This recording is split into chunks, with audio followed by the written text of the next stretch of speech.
program for children written by children is being heard around the world in a new Aussie podcast called StoryKids. The stories are brought to life by the voices of well-known Australians. And as Joe Hall reports, one is the work of detention child Kopika from Billawheeler.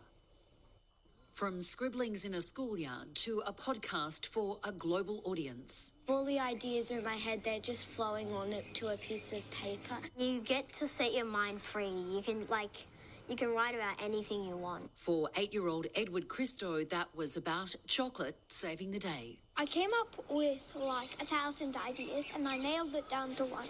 I've always loved kids writing because it's so honest and unrestrained. Much-loved children's author Andy Griffiths is on this occasion the voice of Edward's story. For him, storytelling of a different kind. Sherman had a kitty called Chocolate. Together, they had enough explosives in their apartment to blow up the Queen's palace. The kitty blew up the toaster, the fridge exploded, the staircase caught on fire. Siblings Gabriella and Eduardo Povey teamed up for their creation.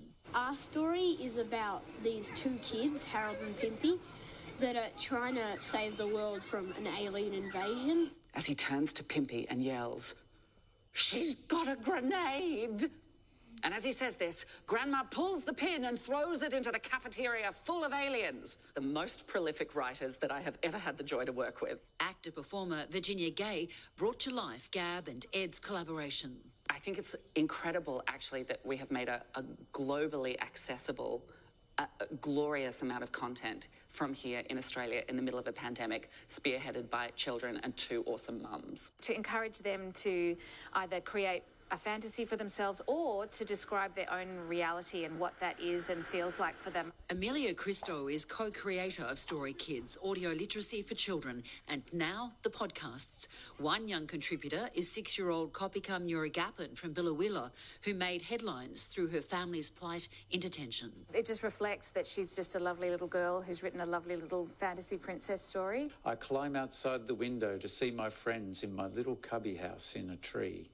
It is a princess cubby house. I was incredibly moved and touched and honoured to be able to read that story. Reality in the tales also evident in those with a theme of COVID. Well, it was obviously inspired by the hope of restrictions lifting. Life after lockdown, number 72. My stomach was so huge, I named it Georgie.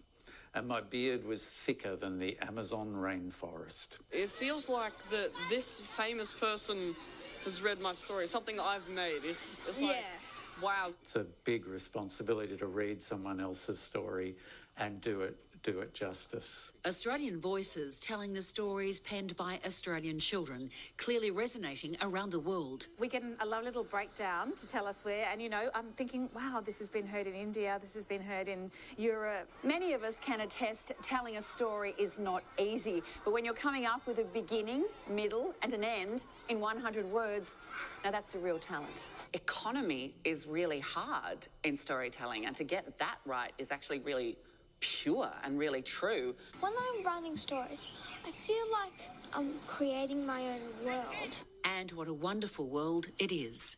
Joe Hall, 9 News.